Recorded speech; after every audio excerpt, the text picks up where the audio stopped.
Good evening. I'm going to call to order our regular meeting of the Sonoma Planning Commission and ask for the roll call, please. Commissioner Dombach, Here. Commissioner O'Gorman Jenkins, Here. Commissioner O'Neill, Here. Commissioner Willers, Here. Commissioner Wyrick, Here. Vice Chair Barbos, Here. and Chair Barnett. Here. Thank you. All right, and now we're going to approve the agenda or make any changes. It's kind of unusual to have no applications of any kind on our agenda tonight, so this is going to be kind of an administrative evening. In any event, would anyone like to change the order of the agenda? Seeing none, can we just move ahead, or do we need to have a roll call vote on the agenda? We would need a motion, a second, and a roll call. I make a motion to approve the agenda. Second. Roll call. Commissioner Dombach, Yes, agree. Commissioner O'Gorman Jenkins, Aye. Commissioner O'Neill, Yes. Commissioner Willers, Yes. Commissioner Wyrick, Yes. Vice Chair Barbos, Yes. and Chair Barnett. Yes. Thank you. The motion passes unanimously. Thank you. Now, this is an opportunity for any comments from the public. These would be on items not on tonight's agenda. And if you have comments on any of the agenda items coming up, you will have an opportunity when we get to those agenda items. Is there anyone here who would like to make any comments on items not on the agenda? All right. Seeing none, we'll now move on to the consent. Zoom, thank you. Anyone on Zoom, Matthew? There are currently no members of the public on Zoom. Thank you. Okay, next we'll move on to the consent calendar. The only item we have on the consent calendar are the draft minutes for the meeting of February 16th. Any comments, concerns, recusals, etc.? Steve. Well, I would recuse myself, and I will, but I've actually learned that you don't have to recuse yourself from approving minutes at a meeting you did not attend. That is correct.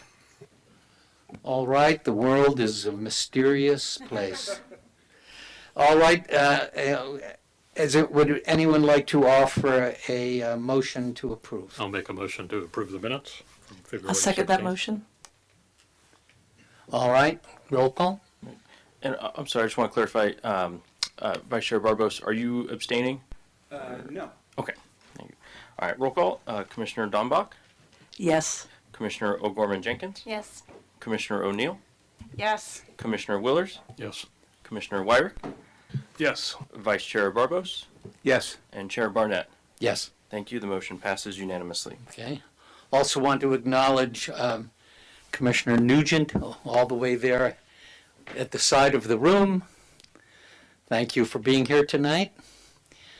Now we'll move on to our first agenda item, 5.1, which is a public hearing regarding the ADU ordinance that has already been adopted by the city but is subject to some review and revision. And Ms. Tierney, if you could give the report. Yeah, absolutely. How dare you?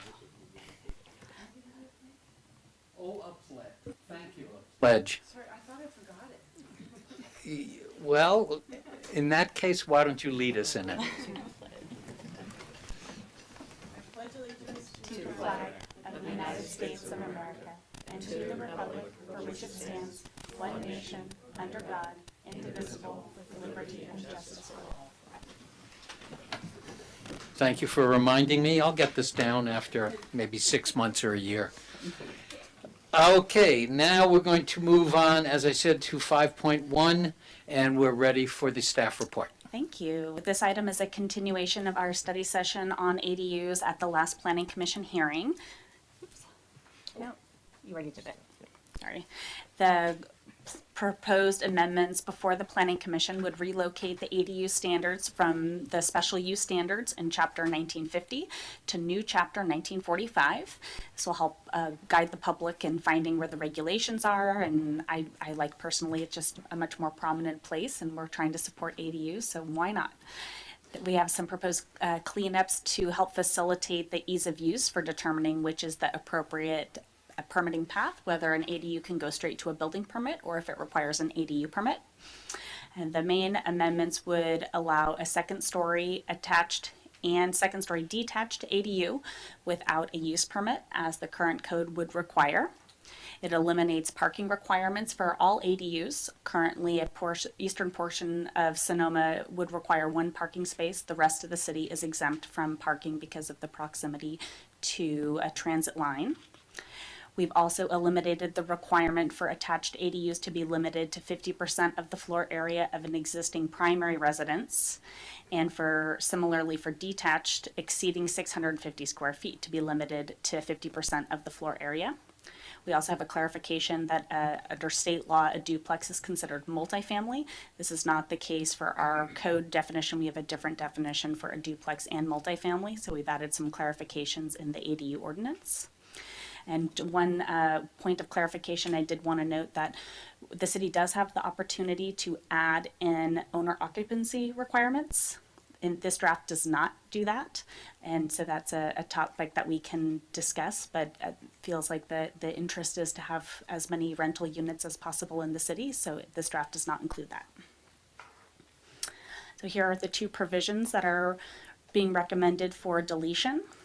This is our current code and the two provisions where an attached ADU is additionally limited in size to 50% of the floor area of the existing dwelling.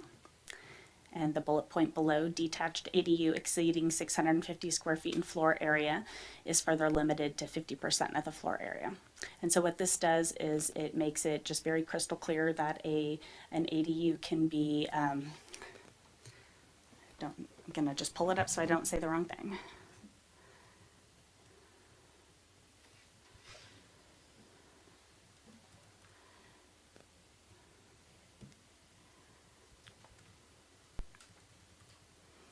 So the maximum size of an attached or detached ADU is 850 square feet for a studio or one bedroom and 1,000 square feet for a two bedroom. No more than two bedrooms are allowed. So it just eliminates a lot of those other rules and regulations. Here are the proposed height limits. And our chief building official did have some comments, and one of his comments was about the top of plate height. Let me pull those up. He was concerned that the intent of the top plate height was, the intent was to try to make it lower, and his concern was that it would actually allow additional square footage.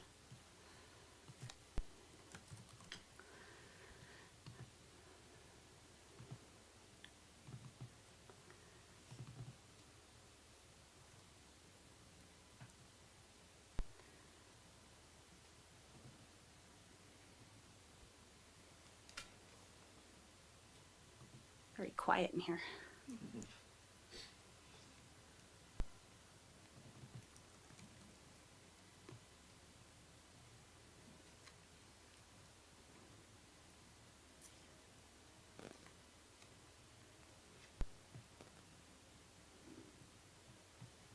So Wayne's comment was, keep in mind that the total height of the structure at the wall line will typically be an additional foot or so.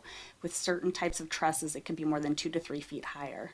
You might not want to base the height on the top plate, but instead determine the maximum height as the height of the top of the roof at the same vertical plane as the exterior wall. Food for thought. Anyway, so as proposed, lots with any existing or proposed single-family dwelling unit, a single-story detached ADU would be limited to 16 feet in height. An attached ADU is allowed to be as high as the primary dwelling, so this exceeds state law. State law requires a maximum of 25 feet, so we're being a little bit more liberal than that.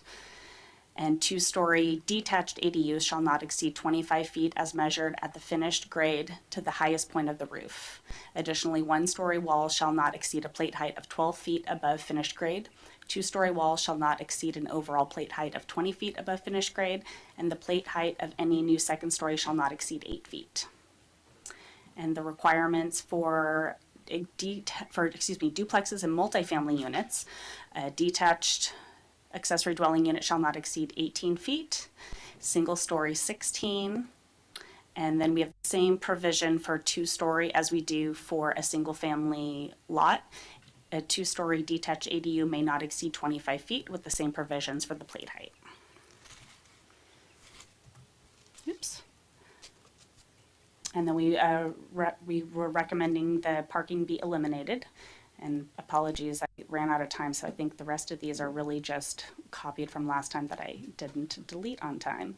But I handed out the paper copies of the ordinance and thought we would go through them kind of page by page and see if there are any clarifications and or edits, and have a discussion about what other changes need to be made and whether or not the ordinance is ready to be forwarded to City Council.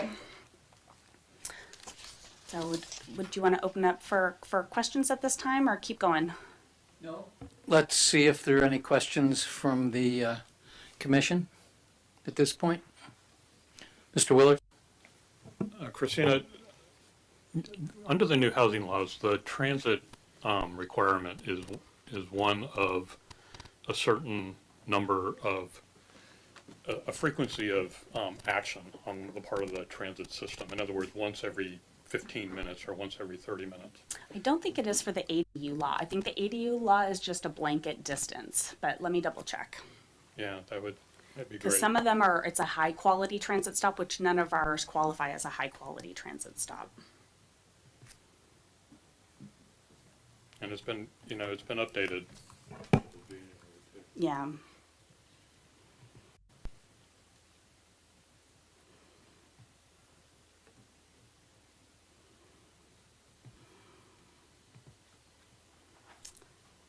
That's something, I don't know if you guys want to wait while I look it up.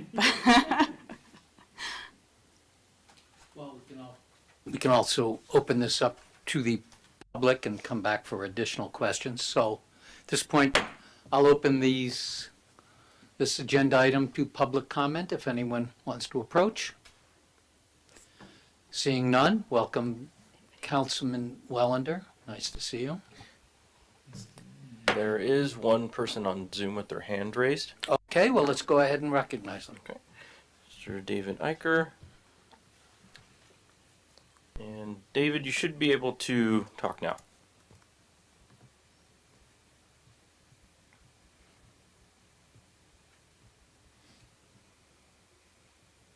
You might be muted.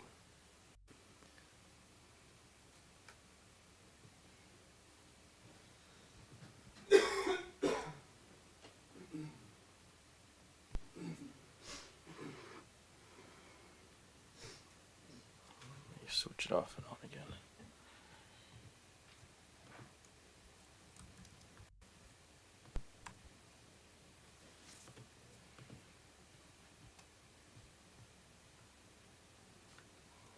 Try it again, David.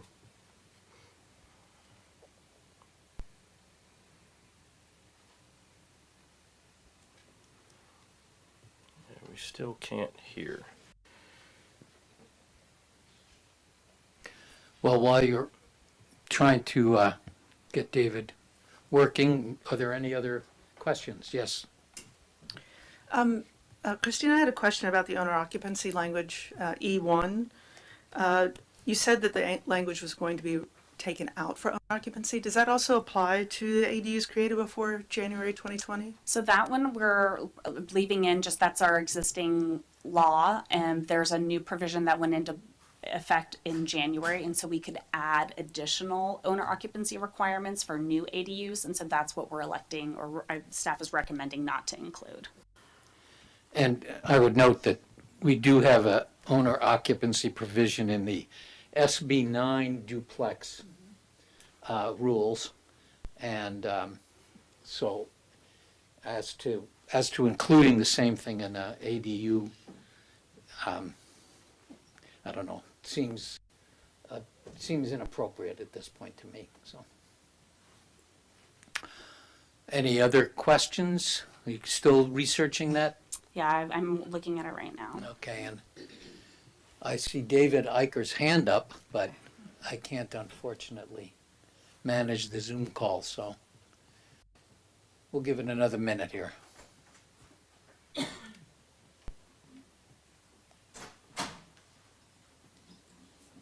gonna message him. Okay. Well, we can, I think, bring this back for commission discussion, and then once David is available, let me know and I'll reopen the public comment, okay? Yeah, Got it. and I found the answer. So it says, local agency shall not impose any parking standards for an accessory dwelling unit where it is located within a half-mile walking distance of public transit. So it doesn't say high quality. In the definition, does it say what public transit is?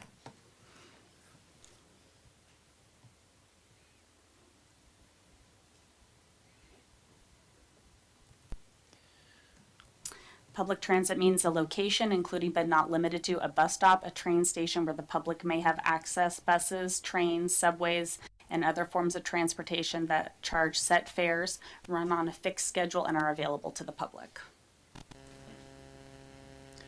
Okay.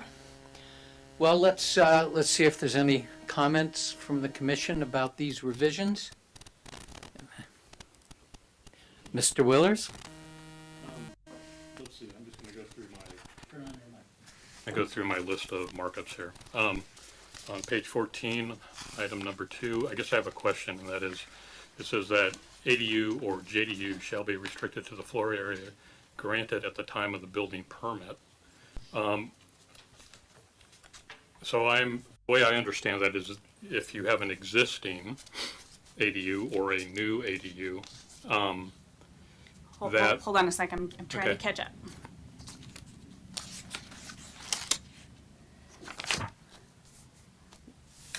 What? You said 14? yes, page 14, item number 2. So 1945, 030, yeah. So my only question about that is that, you know, the ADU laws have changed. Square footage changes sometimes in the ADU laws. And I could foresee certain ADUs being limited in terms of square footage at the time that they were built for maybe 750 square feet where they didn't pay any fees. And then in the future, someone wants to make that ADU a little bit bigger. Say they want to add a bedroom and make it 1,000 square feet. Why would our ordinance limit that from happening? As long as it fit within the context of the ordinance itself. So that's a Good point. question. Yep, good point. And should we somehow restructure that language to allow that? I'll make a note and check with the city attorney on that. Okay. On page 15, under height, number B, well, it ends the clause or sentence with as allowed by underlying zoning development requirements, and I think that should be the same for 2C, where it says an attached ADU may not exceed the height of the primary dwelling or as allowed by the zoning district. Sometimes height limitations change as well. So you may have an existing dwelling unit that is not within the current height restrictions.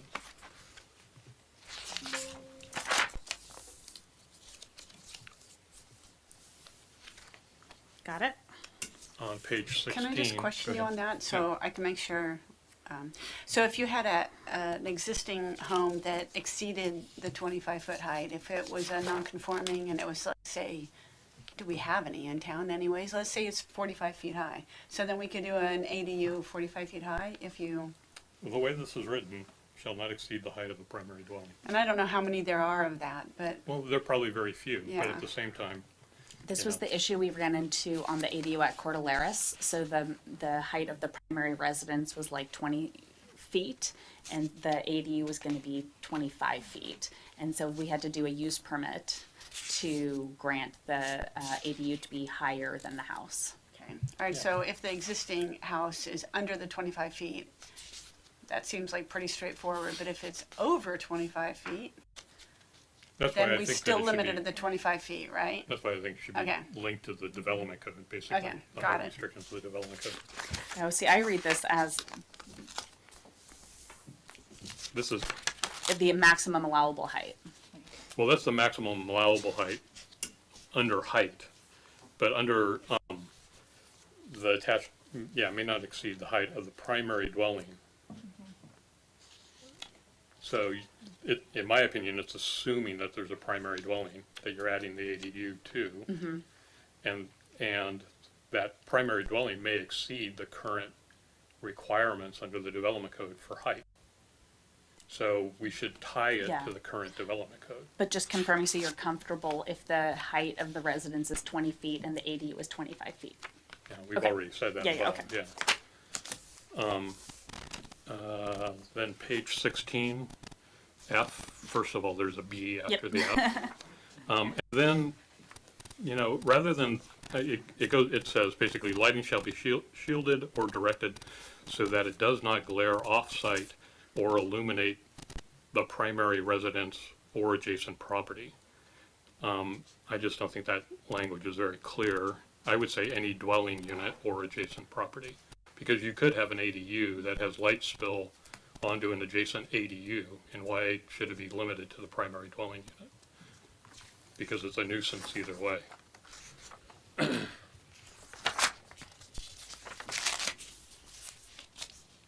Got it? And then page 18, under processing and timing, number 2, I think the new language under the new ADU law is no longer act on, it's approve or deny. That the Where are we? process and timing says the city must act on an ADU permit application. Hold on. The new law says approve or deny. It got rid of the act on language. Must approve or deny. Thank you. That's it. Thank you. Thank you, Mr. Willers. Any other questions, comments, opinions? Ms. Nugent, anything from you? Okay. All right. Well, once you've completed this changes that we've talked about tonight, Christina, is this then going to the city council or is it coming back to us yet again? That's up to your discretion. If it's ready to forward on, the planning commission can make a recommendation to forward it to city council with the edits that have been given tonight. If you would like it to come back to the planning commission, we can come back next month. Well, we've looked at it several times already, and it seems to change in accordance with state law tweaking, so we'll probably never catch up. But if someone would like to make a motion, Sure, Sure, Burnett, do you want yes. to open back up to the public really quick and try again? Yes, is before we David do a there? motion? Yeah, we could try again. let's give it a shot. Okay. Open the public comment period. Okay, David, go ahead and try again.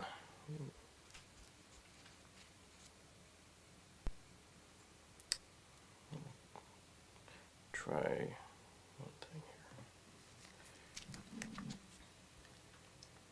His hand is up. here. It is. Does you want to just call? I'm calling him. Okay. Oh, I don't have his number. Oh, I have it. You want to send it to me? Yeah. Although my phone's about to die. All right, David, try again and see if. Sure.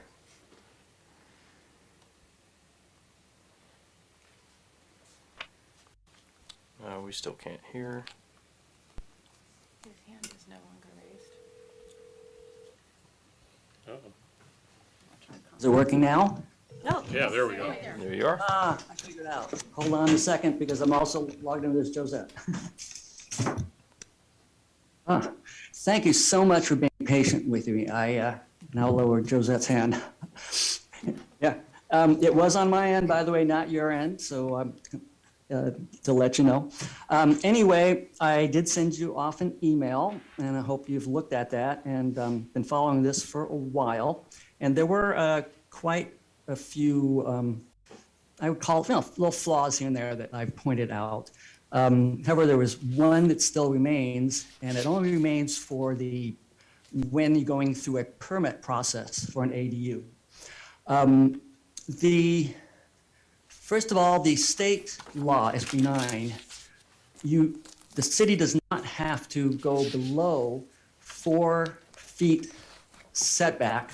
David, side- we're talking about the ADU, not SB 9. Yeah, I'm talking about ADU, right? Okay. I'm sorry, maybe not SB 9, but I'm talking about ADU. Okay, whichever state law it is. Okay? The state law in terms of ADUs for setbacks, you do not have to go below 800 square feet. Or are you on 4.1, not 4.2 or 5.1? We're on 5.1, which is the changes in the city's ADU law. Right, 19.45.040? Mm-hmm. Yes, that's what I'm talking about. So maybe not be SB 9, but in any case, the state law says that the city does not require to go below a 4-foot setback for side or rear setbacks.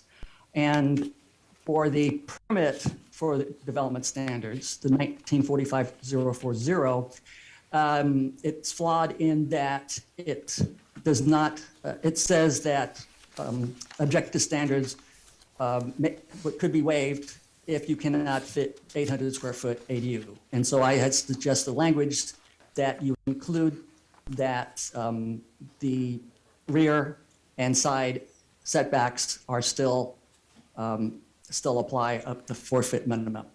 So thank you. All right, thank you. Can we get a staff comment on setbacks for ADUs, Christina?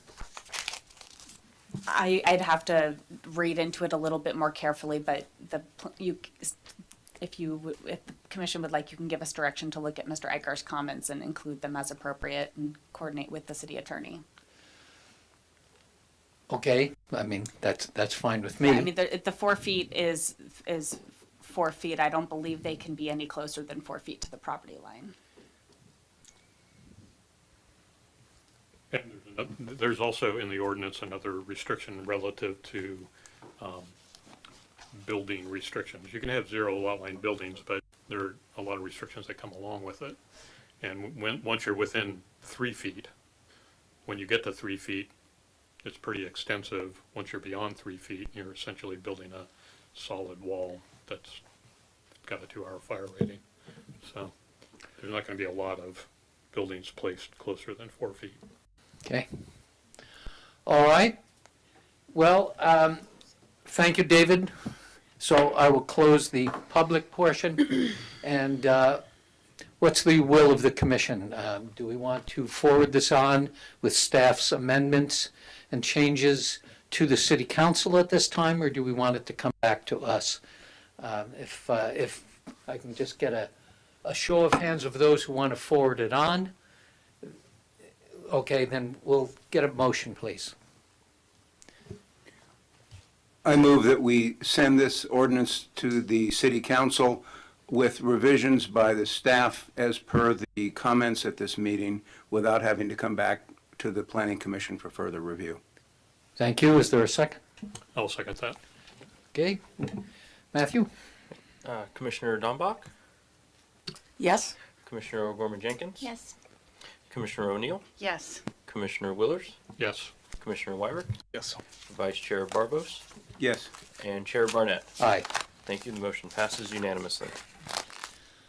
Okay, thank you. And now we're going to move on to item 5.2, which is another review of the changes in the nature of the Design Review and Historic Preservation Commission. We have had some discussion of this previously, and I turn it over to Christina for the staff report. Thank you, and thank you very much to those commissioners that got comments early on. It was very, very helpful. And Commissioner Jenkins noticed an error in the table where the intent was for single-family residences in the historic overlay to require a major, not a minor. So that's one change that she noted. I got my presentation out of order. So similar to the ADU, this is a follow-up from our February meeting, and the direction to staff at the time was to add a provision in the design review streamlining ordinance for HREs to be contracted through the city for an independent third-party analysis. Changes to the processing so that any potentially historic structures and structures in the historic overlay would require review by the Design Review and Historic Preservation Commission, and also to have clear notification requirements for administrative decisions. So the intent hasn't changed. So under Title, there's a lot of different sections that this ordinance touches. So under Title II, it removes the authority of the Design Review and Historic Preservation Commission to approve landscape plans. So that would be approved administratively by staff. Similar changes in 1432. In 1952, it is adding the major and minor and designates the authority for minor design reviews to staff, and that which would not require a hearing. In 1954, clarifying the term design review and adding the requirements for a historic resource evaluation and changing the trigger for historic review to 45 years. And the trigger is really 50, but by having it be 45, we're giving a little bit of buffer time because a development project can sometimes take 12 years to get through the process, less or more. And so if we start a project where a property is 49 years old, that doesn't give us the authority to start that review early on in the process. And so before each commissioner now, I printed out a copy of the existing and the proposed, so we can kind of see them side by side and see what the changes are. And that's about the extent of my presentation. I'm interested to hear everyone's comments and suggestions. Okay, thank you. Do we have anyone in the audience would like to make a comment on this particular agenda item? Seeing none, do we have anyone on Zoom? There are currently no members of the public on Zoom. All right, then we will move on to commission questions before we get into the discussion.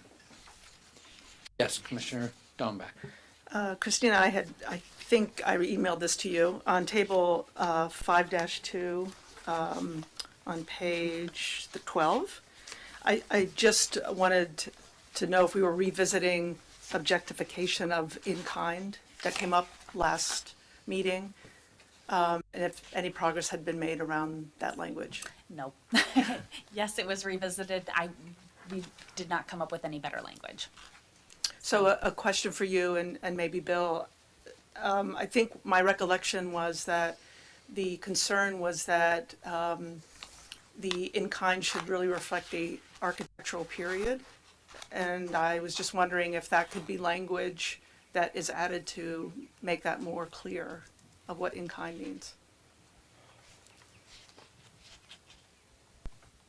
So, I guess, Christina, so all of this links back to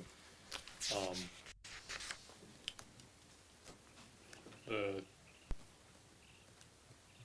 Office of Historic Preservation, basically, to their guidelines, right? And so, in many ways, that's the controlling element, because there are guidelines for how you should replace windows. It's just whether or not that gets followed under the in-kind language. It says that you should try essentially to repair the windows as the first step. It shouldn't just be removal and replacement. And then if you do have to replace them, that they're replaced with similar scale and detail and that kind of thing. So I guess the way to clarify that is to put it back, is to relate it back to the guidelines themselves, is to add that language. That refers back, even though it's kind of redundant, just to refer back to it to clarify it. Yeah, I'm trying to pull up the specific language, but I did run that language by our historic resource consultant, Stacy Kosakevich at Page and Turnbull, and she similarly struggled with this. So the language that's there was recommended by her and run by her. So I think that's the reason why I'm comfortable with how it is. I wish there was something better, but if Stacy couldn't come up with it, I don't think I'm going to come up with it. But give me a moment. I'm going to try to pull up her email. Well, while you're doing that, I mean, the question I would ask, since the mention of windows is concerned, let's assume that a historic structure has sash windows with 4 lights, top and bottom, and single pane. I won't talk about the age of the glass and whether it's begun to flow and has ripples in it, but let's just assume it has single pane glass. And a wooden, constructed of wood. Now, the question is, would an in-kind replacement be of the same construction and same dimensions, or would it be a faux in-kind window with a solid piece of glass and metal dividers creating the illusion of 4 separate lights, so to speak? Now, to my way of thinking, that latter example would not be in kind. That would be a change, a major change, and would not be in keeping with retaining the historic structure of a building. It would probably be a lot less expensive, but then, when you're dealing with historic structures, you're constrained by the reality of trying to maintain that historic character. So would you all agree that that would not be an in-kind? Okay, so maybe it's impossible to refine in kind given the variations of the situations that would come up between siding, window trim, roof tiles, and so on and so forth. There's no way of detailing in each and every case what a proper in-kind replacement would be. And we just have to simply rely on common sense. Now, unfortunately, common sense varies all the way from ridiculous to sublime. So I think the quandary that Christina's run into in the historic advisor is that you would get into endless details about what would be an in-kind replacement for construction on a historic structure, and maybe you just have to rely on the common sense of the situation. But I would love to hear your comments about it, because I don't think we're quite done hammering this particular issue out. Yeah, and if I could just take a second. So this was actually Stacy's recommended language, was repair or replacement of windows, siding, roofs, or other building materials in kind. But the term she was trying to correct was similar. And so we went back and forth with the same issue, but some potential options are, we could require for a historic building, we could require a historic resource evaluation for the window swap out. Or we could come up with the definition of in kind. Well, and it is also possible to make these decisions subject to approval by the city? So this is really is not a proposed change. So if you want to look at the handout that I gave you of our existing code, Which one is it? Unfortunately, I printed out the whole thing. Do you mind holding it up? That one or no? This one? That one. What's that one? This one. Oh, okay. That one, and we're looking at 1954-080. 1954. Here, I can pull it up on this screen too. We don't need my presentation anymore. It's not that exciting. Zoning codes don't work very well as a presentation. Thank you. I'm gonna knock that over.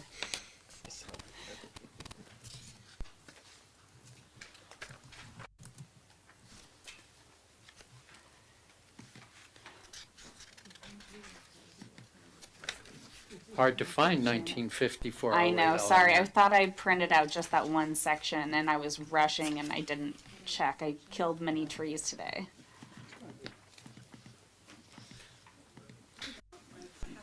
You guys will find it by the time I pull it up here. Here we go. Oh, It's what? It's north of the table. North of the table, thank you.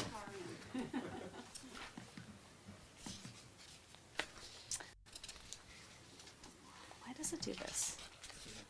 Well, I'm not finding it, but, Well, that's where it starts. There we go. Have that in-kind language that we're talking about. All right. okay. If you want to look at your screen, I've got it up. Okay, So under 2, existing Yes. development, maintenance, repainting, in-kind replacement of exterior materials. So the current code doesn't specify windows. It just has a blanket exterior material. So we're trying to be more specific about what we do in the case of a window. okay, and my question is that how do we evaluate or verify the in-kind replacement of exterior materials? Is there a process for that, or is it just simply done as a matter of faith? Historically, it's just been staff's interpretation, and we'll ask people to submit a photo of the existing and what they're proposing, and we make a determination whether it is. Okay, so there is a visual or other kind of presentation made to staff saying this is what we're proposing to use. Correct. And you're saying yes or no. And if we're not sure and it's a historic building, then we'll ask for documentation. And I think short of detailing, the specifications for each and every variable on a historic building, there's no way around what you're currently doing. I just wanted to make sure that this wasn't a matter of just leaving it to the good faith of the applicant No, to we- do things without a verification on Yeah. the part of, No, that determination is made by staff. okay, thank you. But in the current situation, the determination is being made by staff, and then there's a staff report, and then it's going to design review. Not necessarily. So if a building permit comes in and is proposing windows and we determine that it's in kind, then we just sign off on the building permit. So Okay. we would ask for that documentation and then sign And the off. same appeal process happens if League of Historic Preservation doesn't like your decision, they Correct. can appeal. And so we're just trying to we added a category for windows because it's just a little bit, yeah. Okay, and then oh, Yeah, please, Yeah, I Donna. just wanted to follow up on that because I think that there was a comment by the public last time about and there's no judgment here, about how well-trained our staff was in historic, it was a resource element, but, historic findings. So the question I have, for example, for the window, is what is the staff using as a guideline? Is it just the architectural presence? So if it's a historic building, then I would require documentation from a qualified professional. I'm not qualified to make that determination.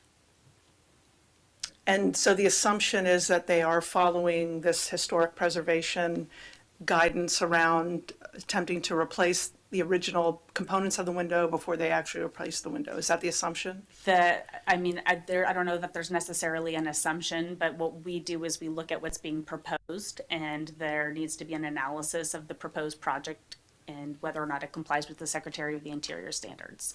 And final question. Yeah. I know one of the proposed changes here was to actually have folks on staff as peer reviewers for the city. So would that fall into this when there's a staff So review? we're not recommending adding staff per se, Right. but what we would do is create an on-call list. And as part of the on-call list, we'd have to, work out how to do that. But what our tree committee does as part of the scope of work, everybody builds in a little bit of time to do peer review. And so that we have a pool of 4 arborists, and when one of the 4 arborists writes a report, it's sent to the other ones, and they have an opportunity to comment. And so the same process is the language you That's what added to this? That's what I'm envisioning. Yep, okay, thank you. Okay. Anything further? Just a comment. Just Yes. want to thank you for clarifying some of my questions earlier. I appreciate the CEQA components and then just the change, so I appreciate that. Thank you for setting it ahead of time. All right. Well, once again, is this something that, having reviewed this, we would then send this on to the city council with our recommendation for adoption? It's similar, it's up to the commission's discretion. We can Just a keep quick, talking quick about it, show of or- hands, ready to pass this on? Okay. I'm ready for a motion.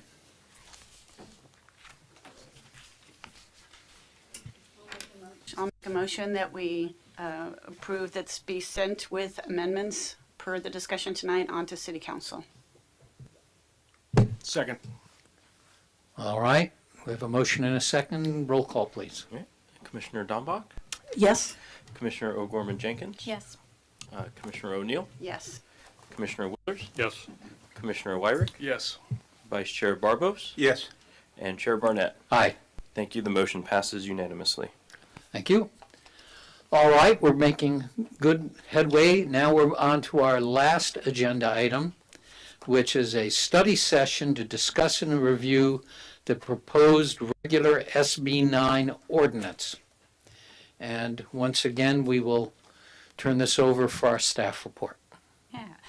So for those commissioners who were not present, we had a very exciting SB 9 fire drill last year. SB 9 was sort of introduced, I would say, around October. We kind of became aware of it and was effective by the end of the year. So we had a very rushed effort to come up with guideline standards that would apply to these projects.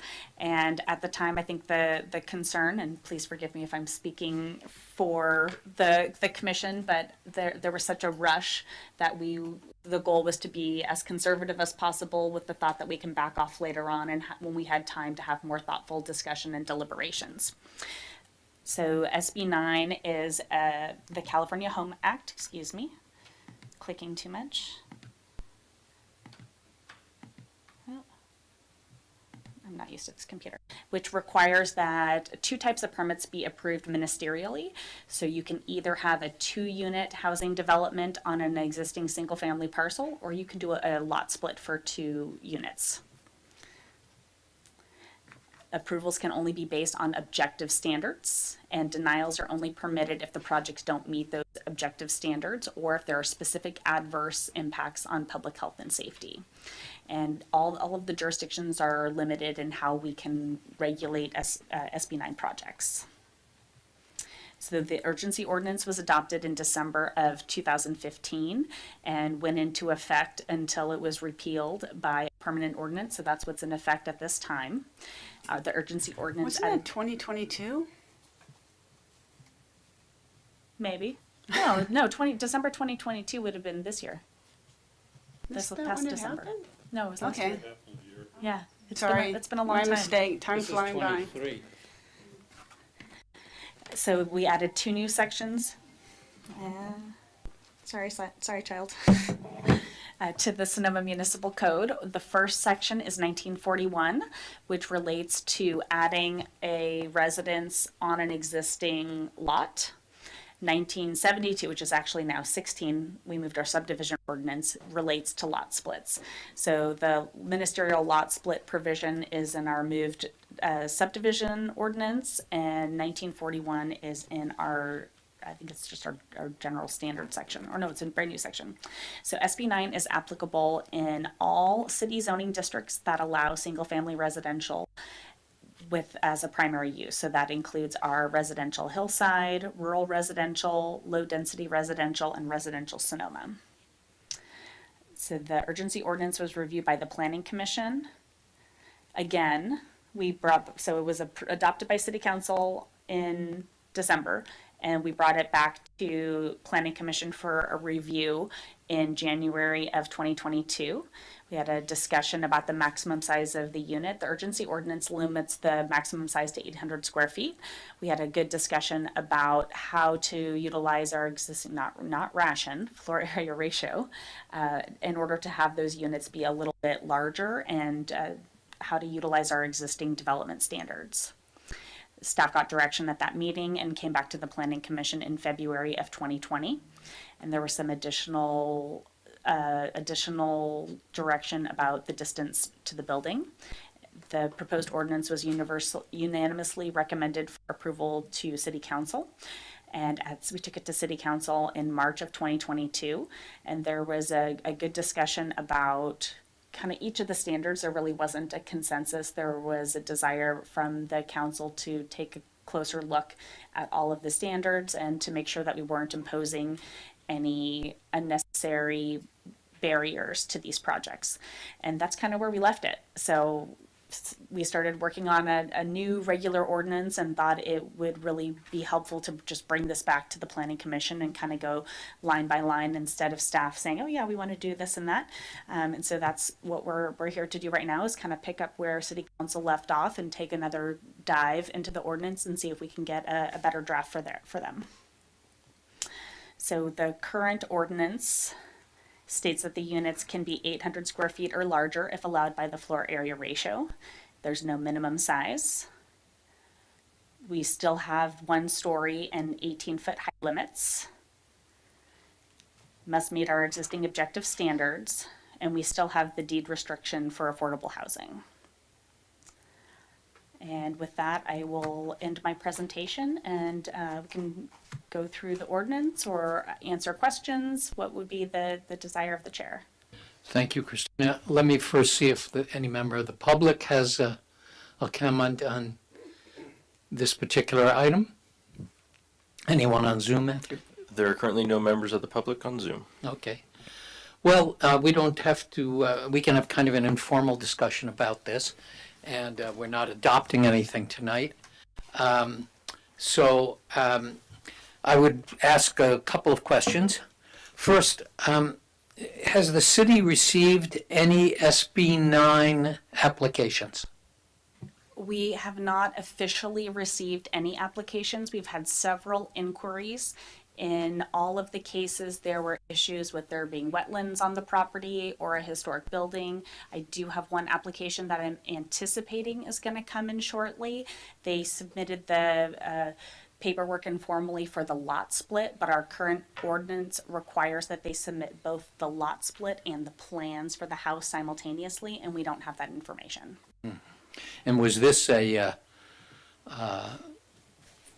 the property owner coming in to do the application? And was it, in other words, The property owner was not the applicant. There was an engineer who is the applicant. I see. Okay, I'm very curious to see what kind of property owners, in fact, come forward under SB 9, which is to say, single-family, owner-occupied single-family home owners versus corporate owners who are renting the property and seeking to increase the... Yeah, we really don't. I have not personally run into a lot of corporate landowners. What I've discussed SB 9 with several different members of the public, and it's typically a local couple who has an investment property, and they've investigated it that way, but it's not owner occupied, so it didn't qualify.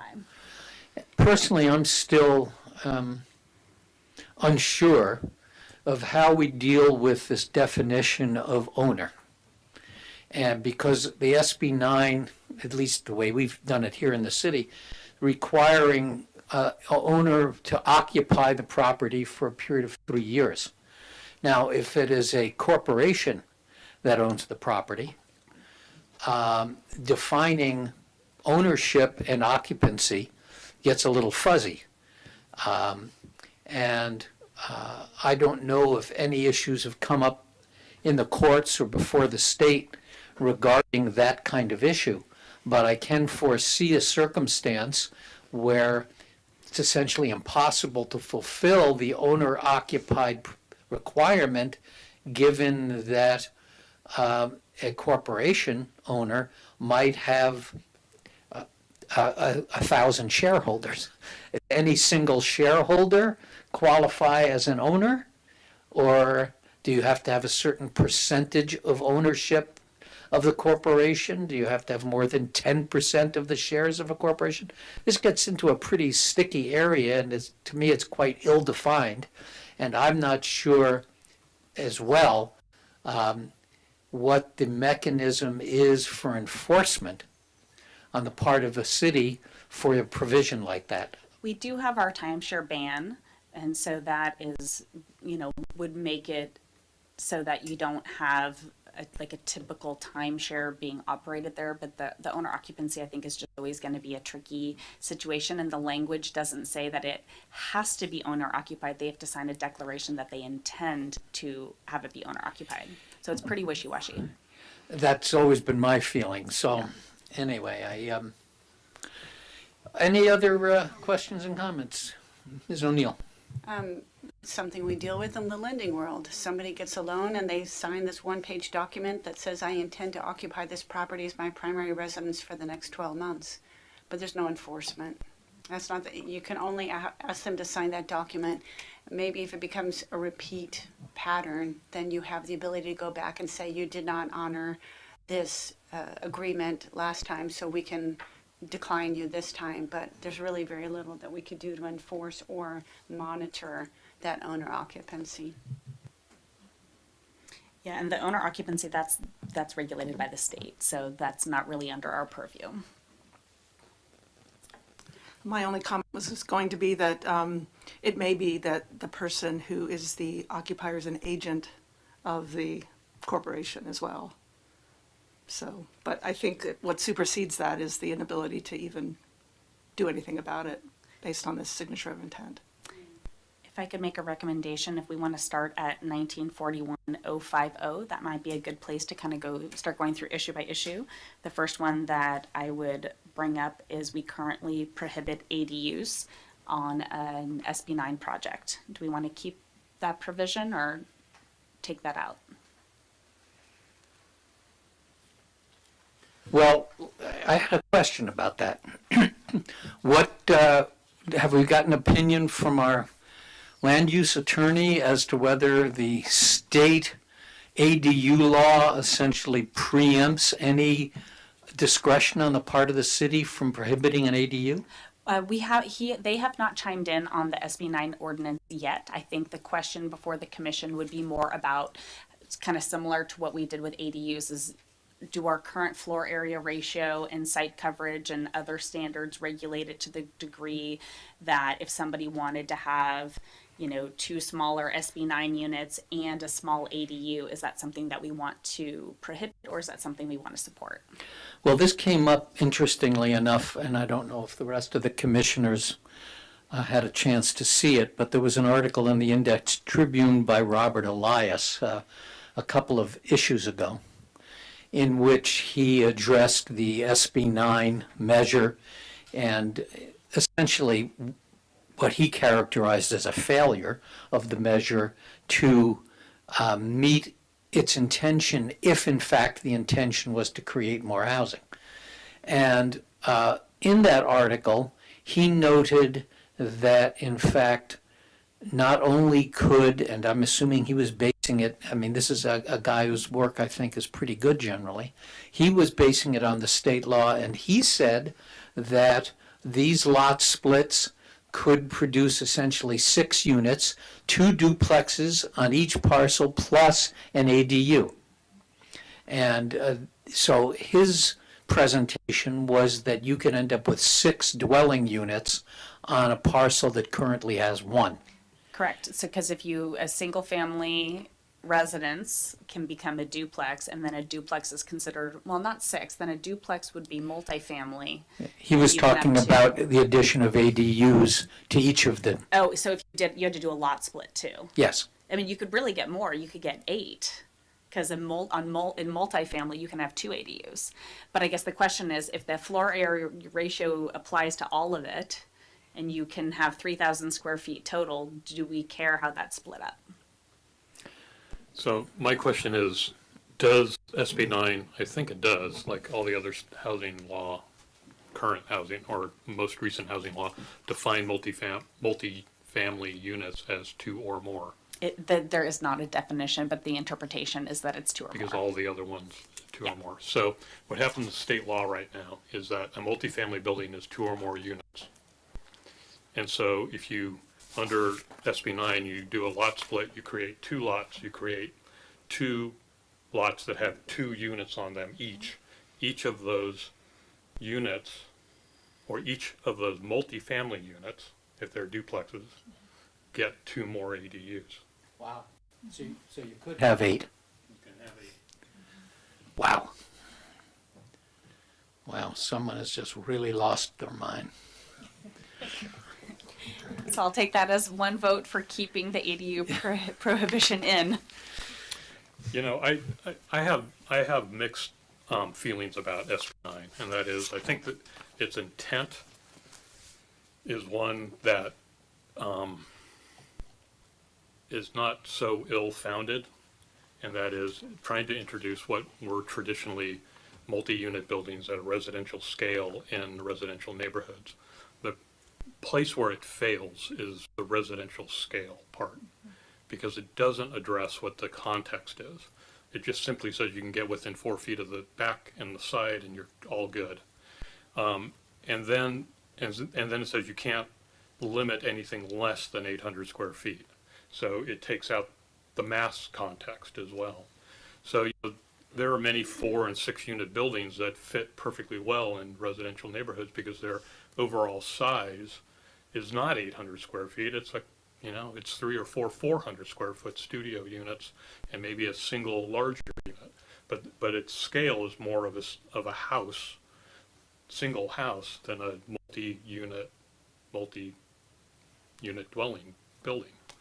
And so that's where SB 9 kind of fails in its context. Its intent is to kind of densify, single-family residential neighborhoods, which isn't necessarily bad. Historically, in a lot of the east side, there are actually multifamily buildings sprinkled throughout residential neighborhoods, and they work perfectly fine. It's just the way that the state has defined how you can go about doing that as a developer. And if I can add on to that real quick, so the Planning Commission and City Council have already created a situation now where any single family lot can really be a fourplex with what was recommended tonight. So we've already made it so that a duplex is principally permitted in low density residential, and we've already clarified that with the last discussion that a duplex can have 2 ADUs. So we've already allowed 4 units on a single family lot. And so that brings me to where I was going to wrap up. So I think adding the ADUs to our language is counter in this situation to what it is that we're trying to do from a housing standpoint, because it doesn't take into the context other than the floor area ratio, but the floor area ratio is moot when it's 800 square feet. And so adding additional units into that just is problematic because of the way the state law is structured. The way we structure our ADU law and our duplex law is in the context of the residential neighborhoods because it's controlled by the development code, by what we've defined as the character of single-family residential neighborhoods. Larry?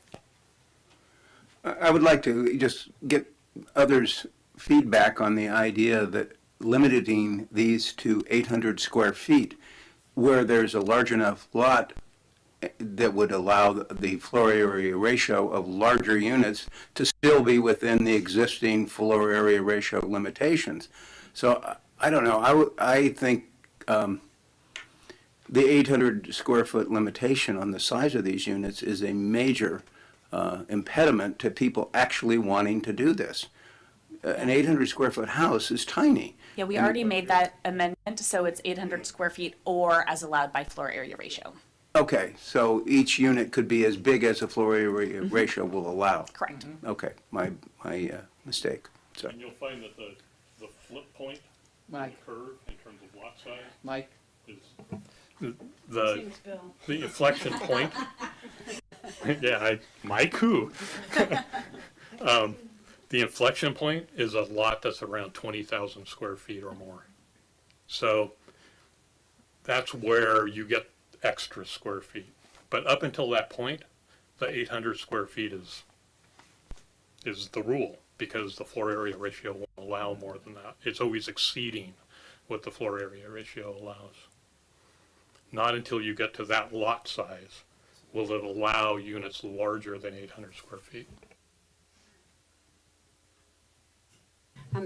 I think this is going to be a really minor issue because I think it's primarily not going to be the large lots with the nice homes that are going to be dividing them. I think it's probably going to be empty lots or lots where there's a property that's pretty much a tear down.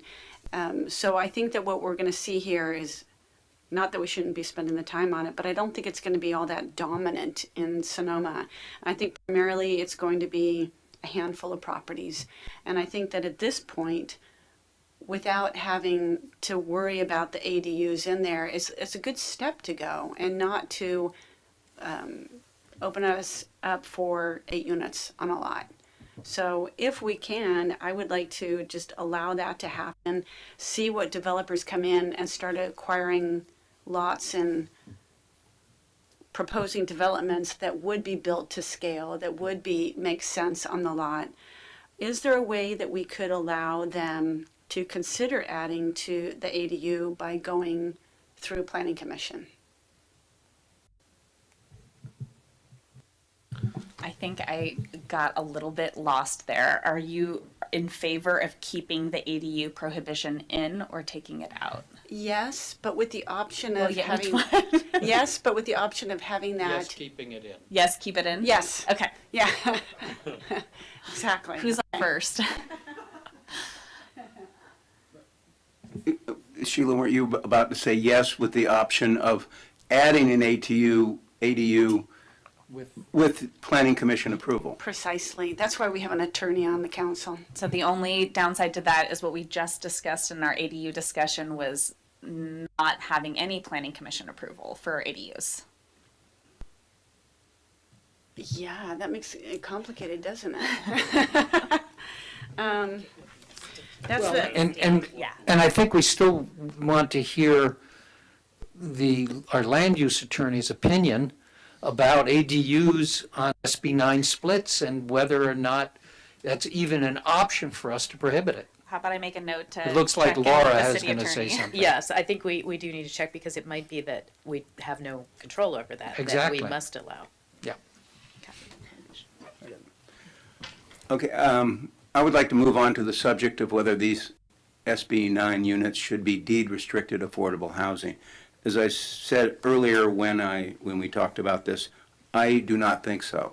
And the reason is that this whole idea behind SB 9 is flawed as it is, or the criticism we can say about the legislature, but the intent is to create housing for the missing middle. And that's, as we're all well aware, that's woefully missing in our community. Police, firemen, nurses, all kinds of people that we really need are going to earn more money than is going to fit within these guidelines, but not enough to buy a house. And so I just think it's counterproductive. If you look at the amount of money that you're going to, I don't think a developer who pencils this out is going to build any SB 9 units if they have to be for rentals, very low, because they're not going to get enough return on their investment to make it worth investing in the first place. And the same is true with the different floor level for sale or ownership units. I just think that we are effectively killing this if we do that. And we can say that we're in favor of affordable housing and that's why we're doing it. But the reality is we're killing it. Nobody's going to do this. And I think the lack of interest so far is consistent with that. And I would venture to say we're going to be sitting here in several years and we're going to find no applications because it doesn't make economic sense. Just doesn't. And so if we're really trying to create housing for the missing middle, in addition to deed-restricted affordable housing with a capital A, through other means, we should not be doing that here.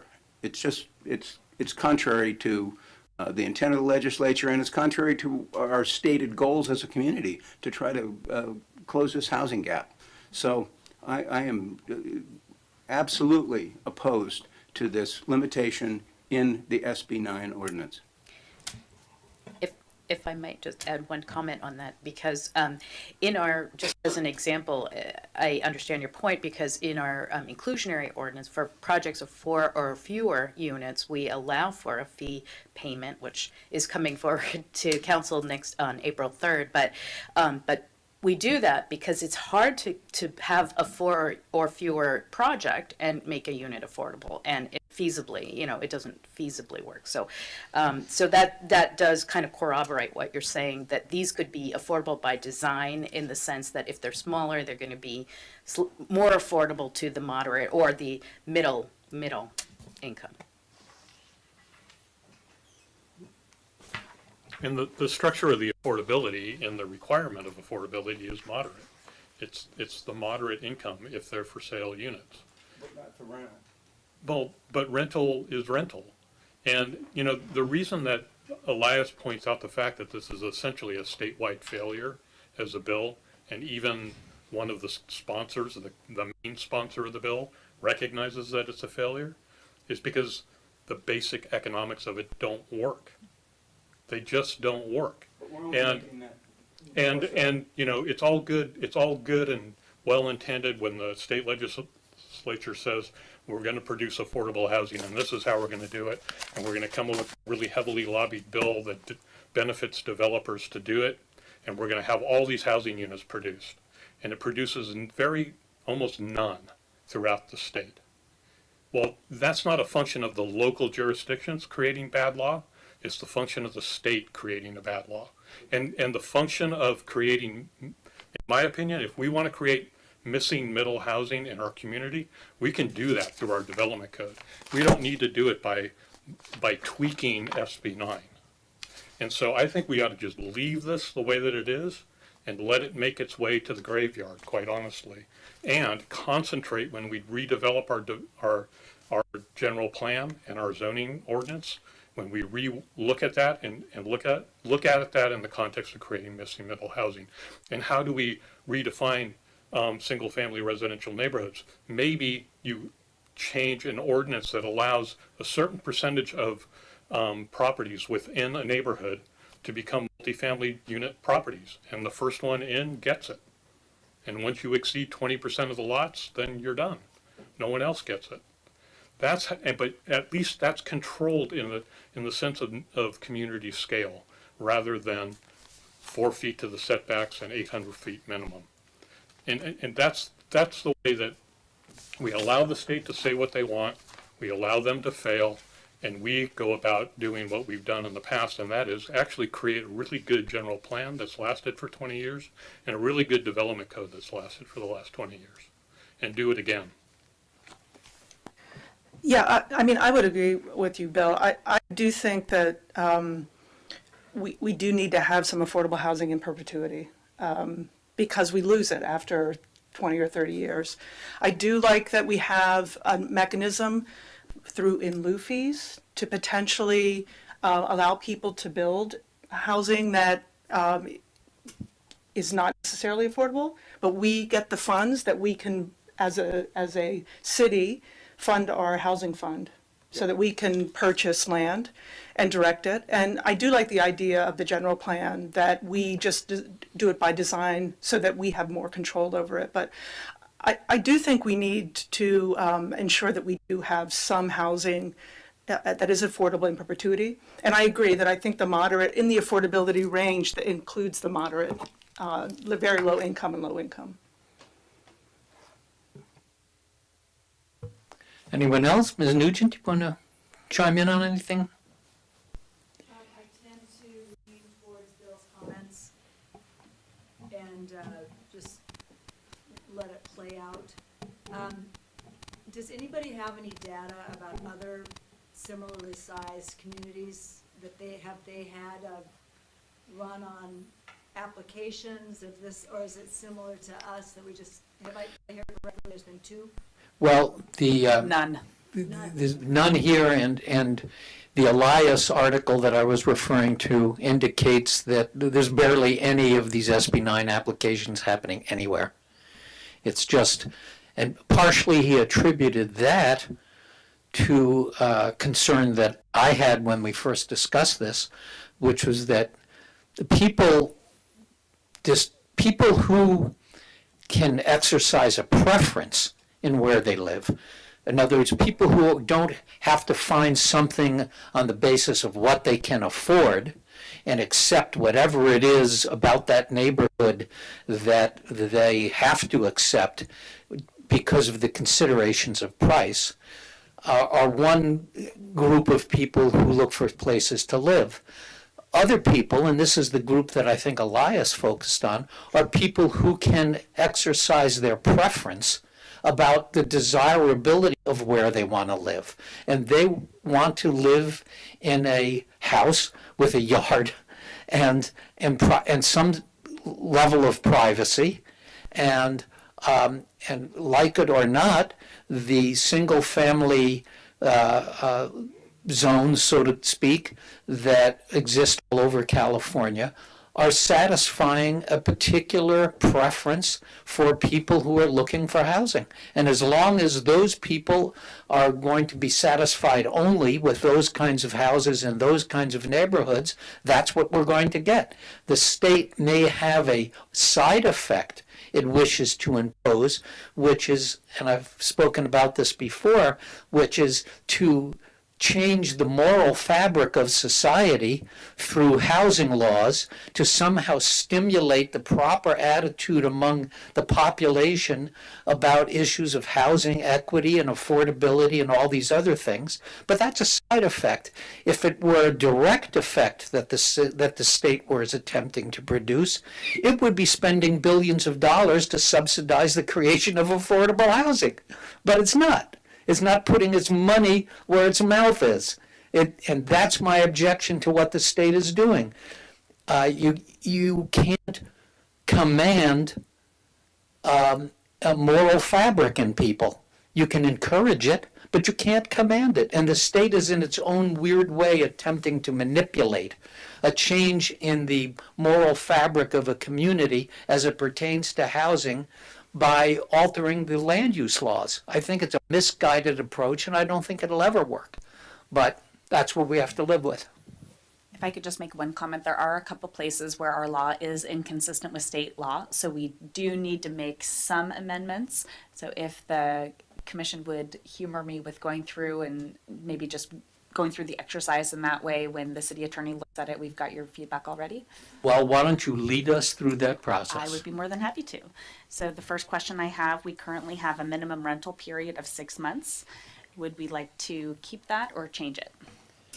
Keep it. Keep it. Absolutely, keep it. Keep it.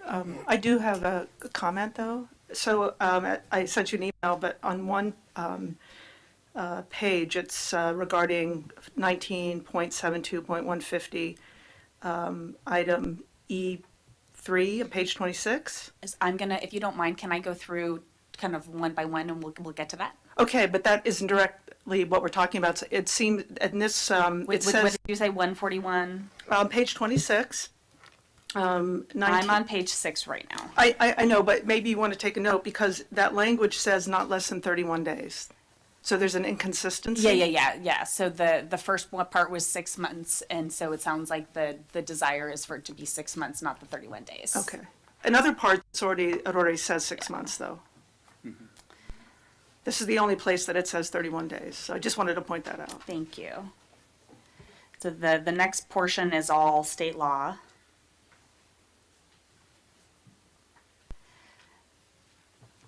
Flood, creek setbacks, need for a building permit.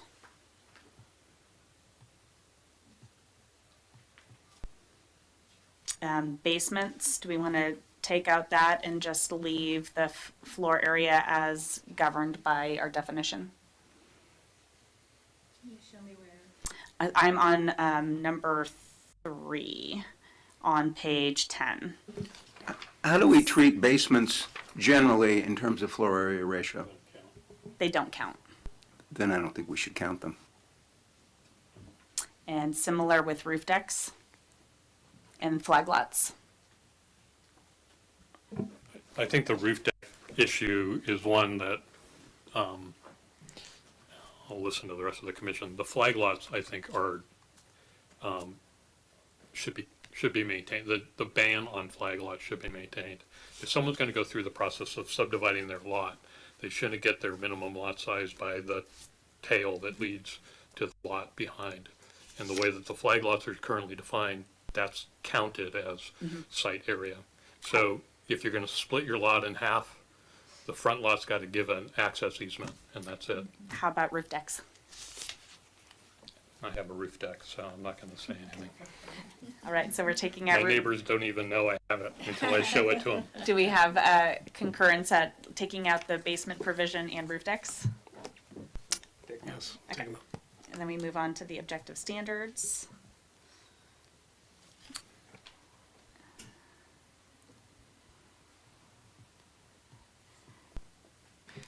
Actually, may we revisit the roof decks?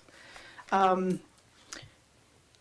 guess a visual concern that I have is you have a two-story unit, you have a roof deck on the unit, and that roof deck is open to all of the other buildings around it. Yeah, that had been the original concern, and Yeah. that's why we added it in the first place. But I think the reality is we don't really have a lot of roof decks in Sonoma. I have one. Yeah. So we have a 25-foot height limit. And that's actually to the roof. So, to the top of the roof. It doesn't actually say to the top. That's an interesting thing because thinking about it. Because a parapet wall is required, and would that or would that not be part of the height, since the roof would be below that parapet wall? So no, well, it's, Yeah, the parapet wall should be within the 25 feet. 25 feet. Well, that's where I was going. Anyway, so you need protection from falling off your roof deck. And there's two forms of protection. There's an open rail and a closed rail, a wall or an open rail. The open rail gives everyone the advantage of looking up into your roof deck. The closed wall gives the advantage of being private, not only for your roof deck, but privacy to your neighbors, or the feeling of privacy to your neighbors. Because what that solid wall does is when you're occupying the roof deck, your neighbors aren't even aware that you're there, quite honestly. And so that might be the solution, is that if you do have a roof deck, it has to have a solid barrier to it, rather than an open barrier or an open railing system. Because that's that boundary of privacy and position, And right? how I'm tall- sitting on my roof deck, I'm looking down. How tall is your parapet wall? By law, it has to be a minimum of 42 inches off the walking surface. So, I like that idea. We could allow the roof decks, but they have to be an enclosed parapet wall, 42 inches in height. And the parapet wall can be it'd be 25 feet high. And the parapet wall, the height of the building, including the parapet wall, can only be 25 feet. Bill, what's the height of your parapet, the top? 24. Okay, cool. I love that we're using parapet in like our regular use. Just I like don't, the just Haven't don't used let that- the word, haven't used that just since don't let Spark. the word spell change it to parakeet. So if I get the wording correctly, roof deck shall require a solid wall at least 42 inches tall, and the top of the parapet is that how you say it? Parapet? Cannot exceed 25 feet. Thanks for the discussion, I like that. Thanks for bringing it back up. What's next? All right, let's keep going down. So we already have changed it so the size is no longer limited to 800 square feet. It's 800 square feet or as allowed by floor area ratio.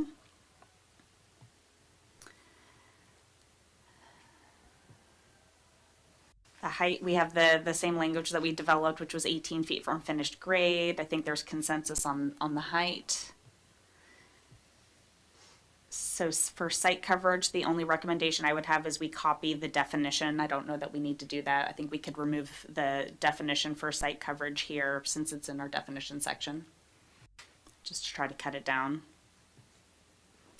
So site coverage has to be what is allowed for the zoning district.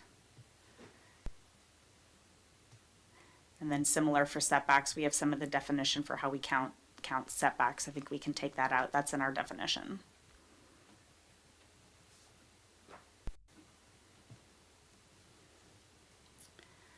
Now we're getting down to building form. I think that's all required. Off-street parking, 1 covered off-street parking space per dwelling unit. I'm gonna have a conversation about parking. Leave it. Let's take a minute to consider it. I think we have,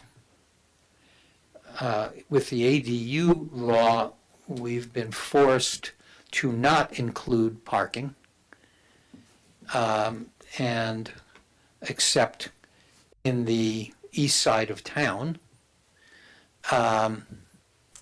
If I could just interrupt you for a second, for Please. SB 9, the definition is for a high-quality transit corridor. So Sonoma does not have any high-quality transit corridors.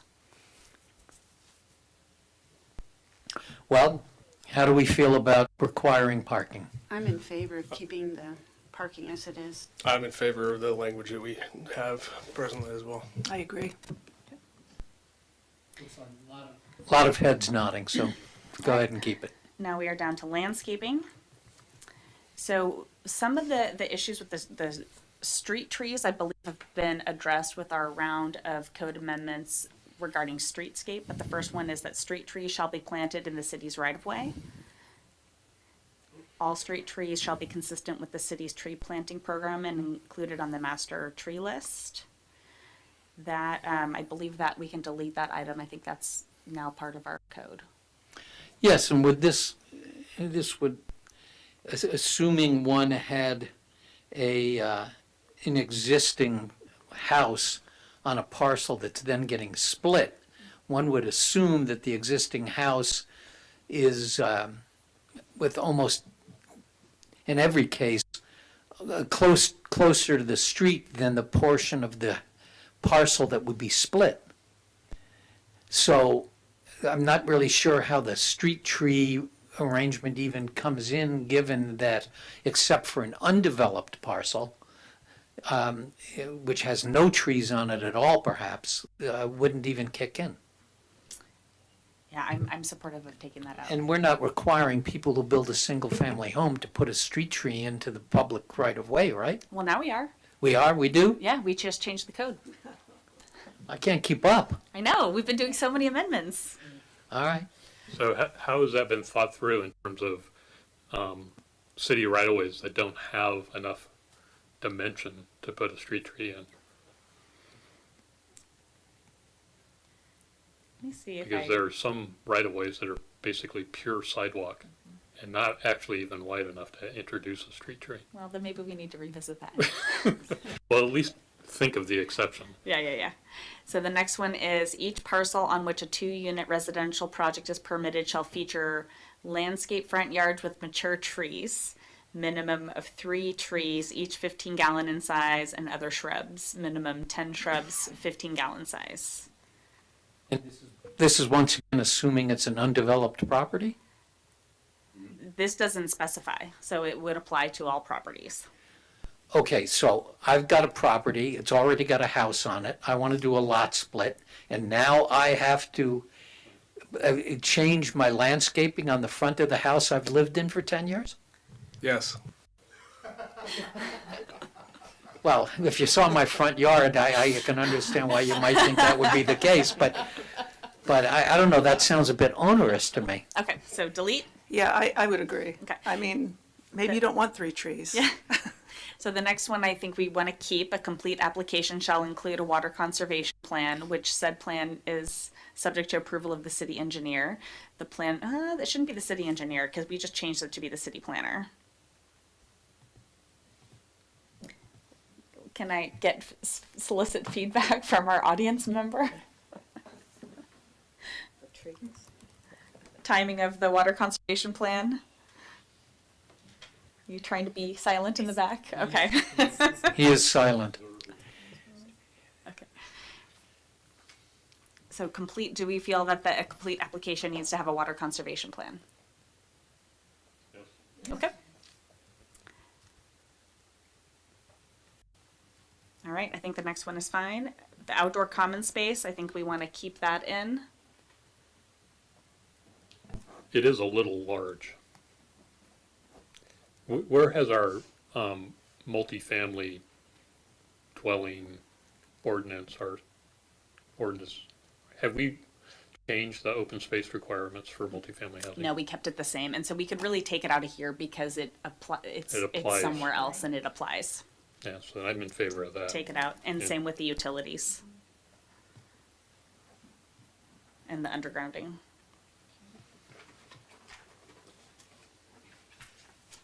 What is the open space requirement for multifamily that's enumerated elsewhere? Let's, 300? you guys make my job so easy.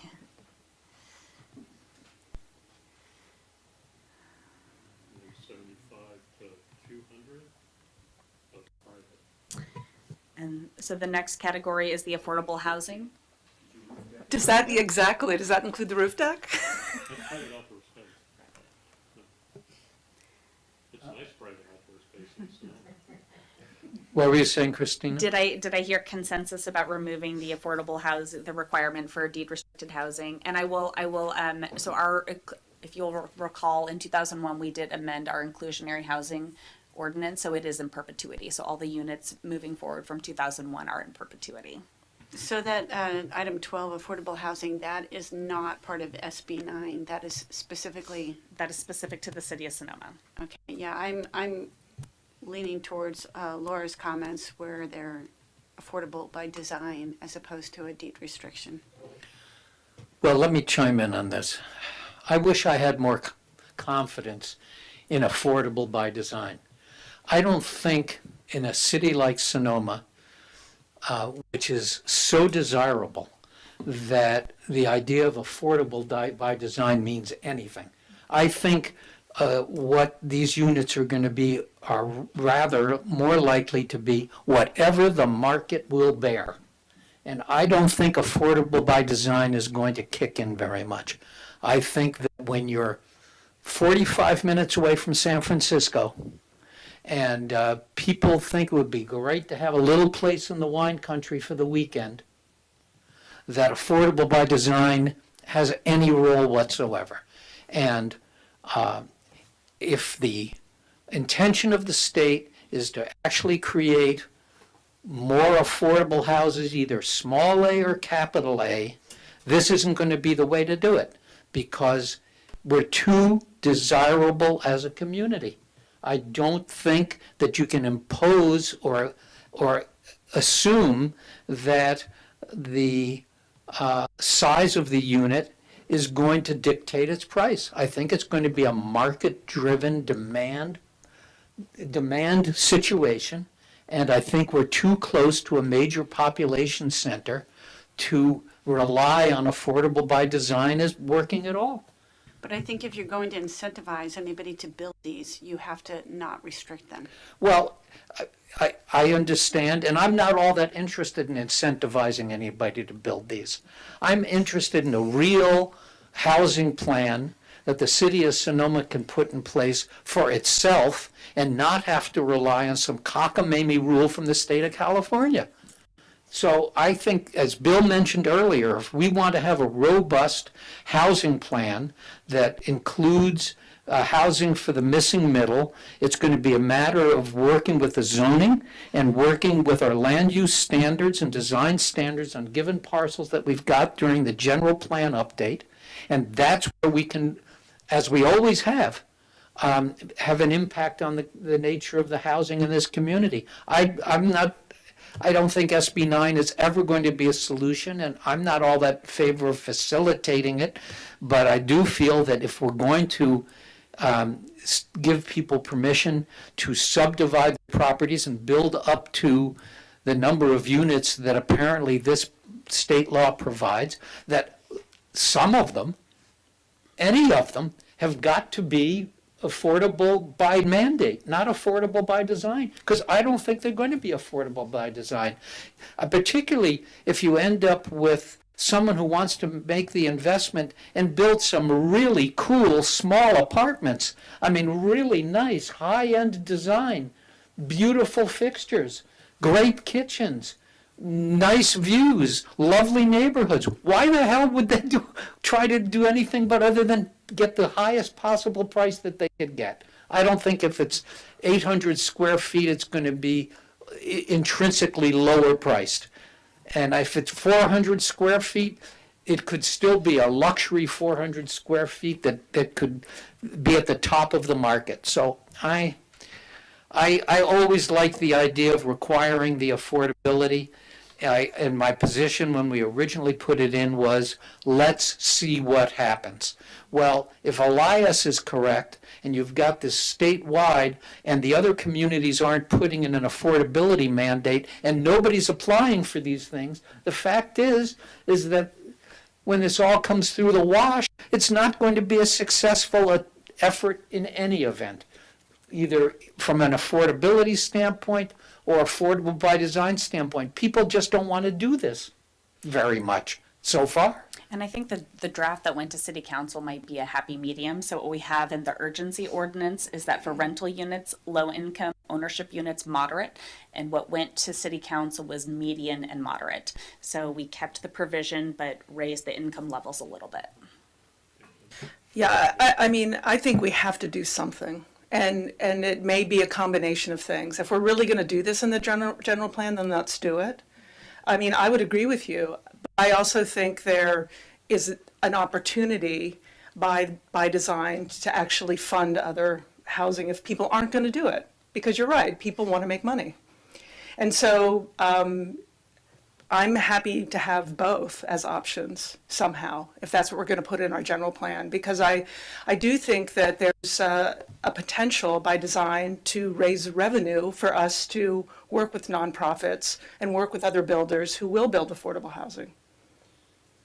Well, there's unquestionably the opportunity for that, and that's why I've focused most of my attention on beefing up the Affordable Housing Trust Fund as our vehicle to be able to do this, because it gives us the chance to subsidize projects, to purchase land, contribute to projects, to waive fees, to all kinds of things, but we've got to have the money for it. That's the essential part of any affordable housing program that we attempt to put into place in the absence of any state assistance financially, and which apparently isn't in the offing. All there is the spirit of building affordable housing, and there's no money being put behind it in terms of the state. I think it's negligent and unfair.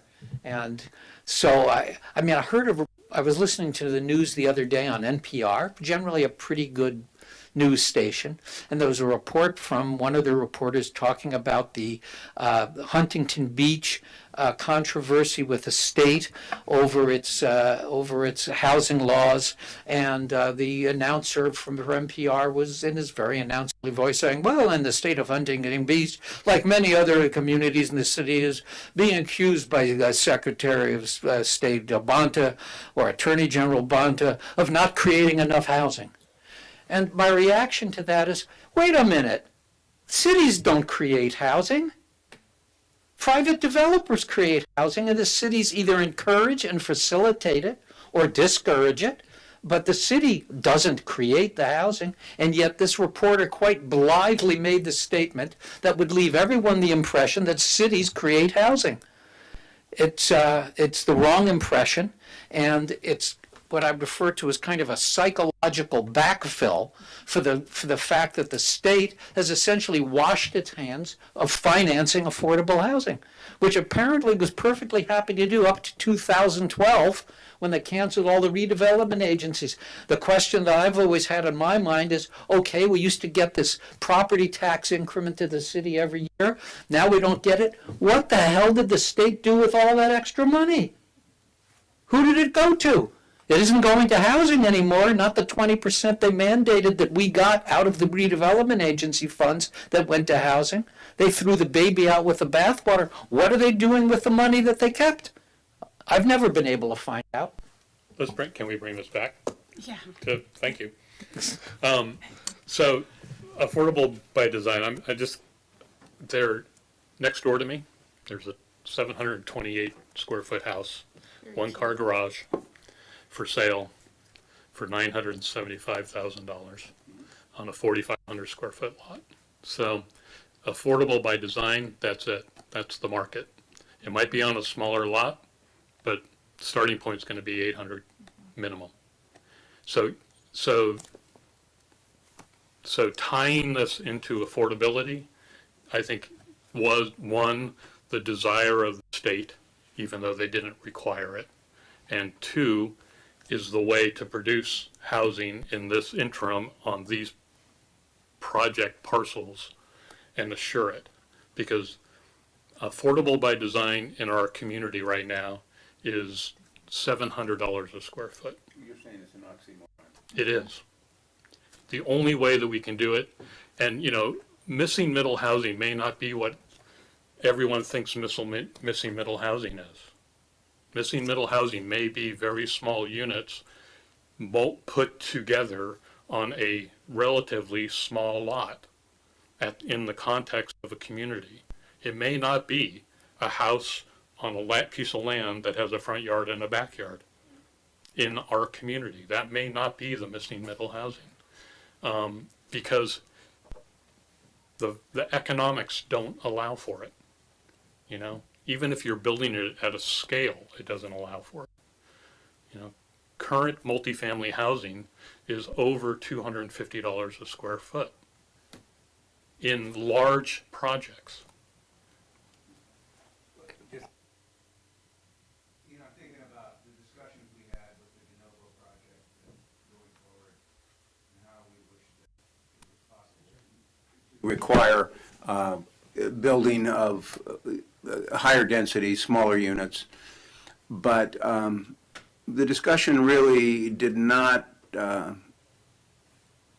certainly take into account the point you're just making. In other words, I think there's still a belief, and I thought that the belief that we were expressing was that there would be more likely to be housing built affordable to a greater cross-section if we scaled the size of the houses down, made them smaller, got more of them on the property, that they, as a natural result of that, would be cheaper and therefore more affordable to a greater number of people. I still think I have a hard time believing that isn't true at some level. And so I just don't think we should just be throwing the baby out with the bathwater by saying, oh, it just can't happen here. It's an oxymoron, so let's give up. And, I can pretty much guarantee you, in fact, I'll buy anybody up here at least one beer, if not more, if there is a single SB 9 unit built, if we keep this affordable housing in there. But is that our fault, or is Well, it's the our failure? fault because we're putting it in there. It's our fault if we put it in there and disincentivize Steve, it I to don't such a believe that degree the that no one will do it. I don't believe the affordability requirement is the death nail. I really don't. Well, then take it out and let's see. I don't believe it's the death nail, but I do believe that if SB 9 parcels come to fruition in our community, because the developer wants to do that, we should require an affordability component. Because that was the state objective, was to produce affordable housing. But not capital A affordable housing. The state know is what they're very doing. clever. It got lobbied out of it, yeah. It got lobbied out of it by the development community. Because what the development community has a difficulty finding currently is clean, open land. And so the way that it can find land is to parcelize land. And it lobbied under the idea of affordable housing. It lobbied the state legislature with this idea of taking residential single-family parcels and being able to divide them into 4 units. And it's a monopoly scheme. It really is. And I'm for density. I have argued in front of this community for 30-plus years for increasing density. I am not in favor of SB 9 as a way to do it. But I will stand up here every day and argue that we can create density, and the way that I argued it on on Hummingbird was that multifamily housing, as that property was zoned to produce, will produce more missing middle housing, affordable to the missing middle, because it's connected walls, it has a limited amount of economic value, because many people do not want to live in joined walled buildings. It is the lowest entry point of housing that you can produce. It's the least expensive. But if you produce a single family house or two single family houses on a single lot or two single family houses on small lots in our community, they will sell at the market value. Period. I'm just going to briefly weigh in and say that I agree with keeping the deed restriction for many of the reasons that Bill and Larry articulated. I think that the state law, SB 9, did not include any nexus to affordability, which is the hole that you can drive a truck through in a community like Sonoma, where, as we've talked about, affordable by design does not exist. For those reasons, I'm in favor of keeping the deed restriction as we have it. It's nice to see a little contention and debate in this group. Thank you all. It is good. I'm going to be in agreement with Commissioner Barbos, and the reason I am is that I support affordable housing, and I believe that we in our general plan and development code have to really make that happen, and through our housing development trust, we have to make that happen.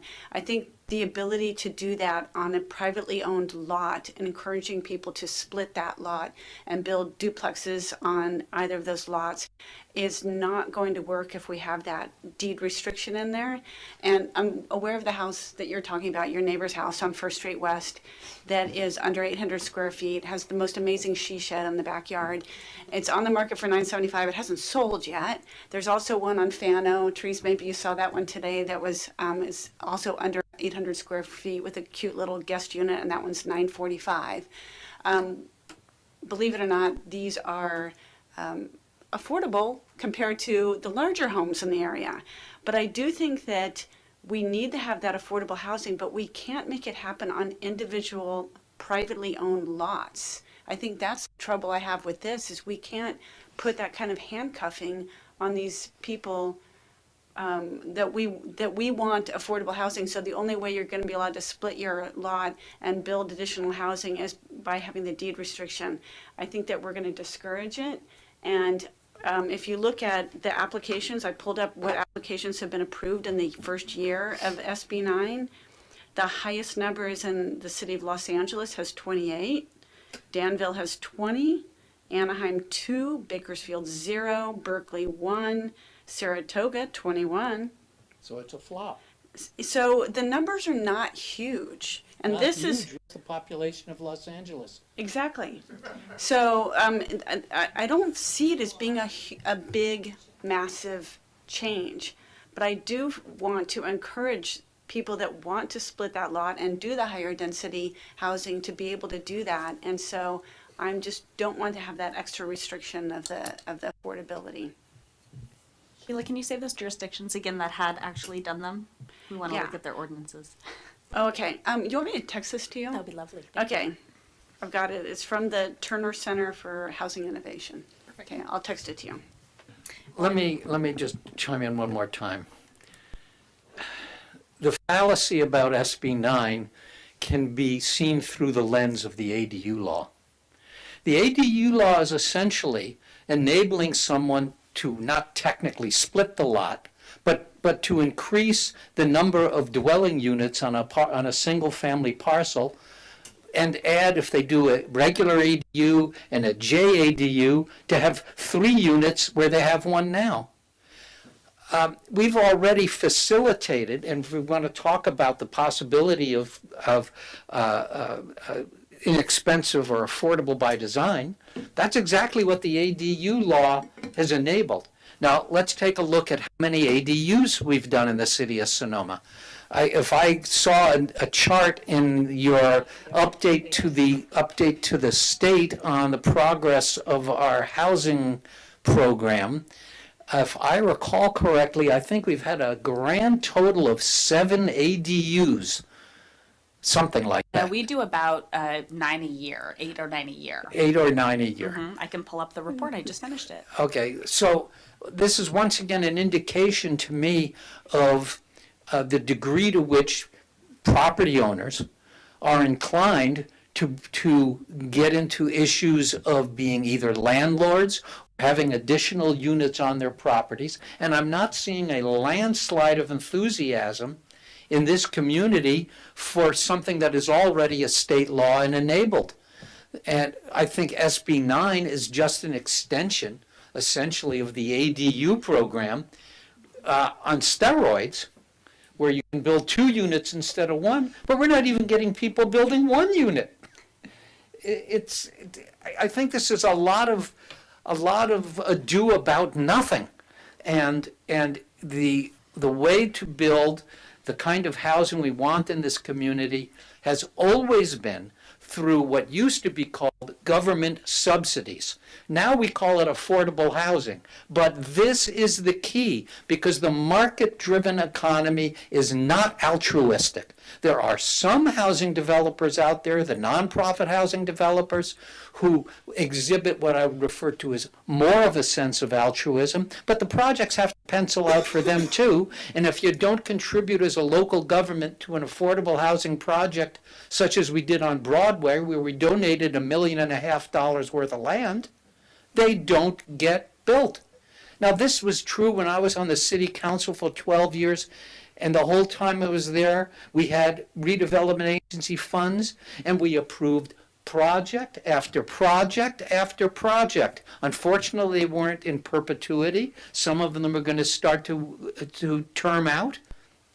But the fact is, we had a regular queue of projects coming to the city for affordable housing, and there was only one reason that happened, because the city contributed funds to those projects. That's the only way it ever happened, and it's the only way it's going to happen going forward, because you cannot command altruism. I mean, you can command altruism by saying, no, you have to build affordable housing. Our inclusionary ordinance is nothing different than that. What we're telling people is, if you're going to build more than 4 units, you're going to build an affordable unit. That's it. You don't have to like it. You don't have to think it's the right thing to do, but that's the game. You want to build more than 4 units, you're going to have one of them be affordable, or 25% of them if it's a larger project. That's the way we get things done. It's the way it's always been done. I don't see human nature changing radically because the state of California is trying to manipulate the game. I mean, I agree with you, Larry. I think where I was trying to go, and let me back with ADUs, I agree. I know ADUs are part of the housing element, and they're not going to be really part of the housing element. When they go and look at those in a couple of years to find out how many were rented in Sonoma, people are not building ADUs to rent them. I don't believe that's their intention. But when we think about this splitting a lot, I guess the question for me is, why are you splitting the lot? Why are you putting a duplex? What's your intention?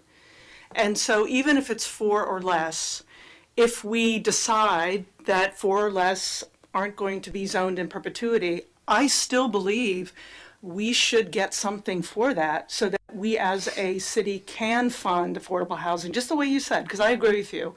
We can't dictate someone who's a for-profit developer to not make money. The only people who will accept that are governments and nonprofits. So I still think there's an opportunity for us with these smaller units to at least get an in lieu fee, at least generate some. If you're not going to make it into an affordable housing, you're going to put it on the market, how can we get something for that to fund?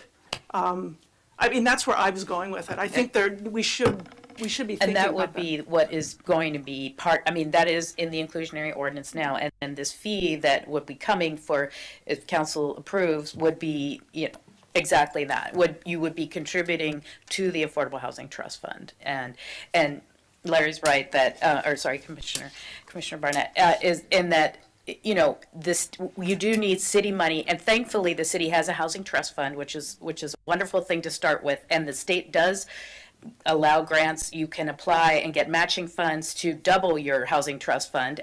They also, once you have a project, they put money into affordable housing once you have a nonprofit or a project ready to go. So it does take a lot of effort, takes a lot of work to get that money out there into building it, but exactly, it would be a fee option.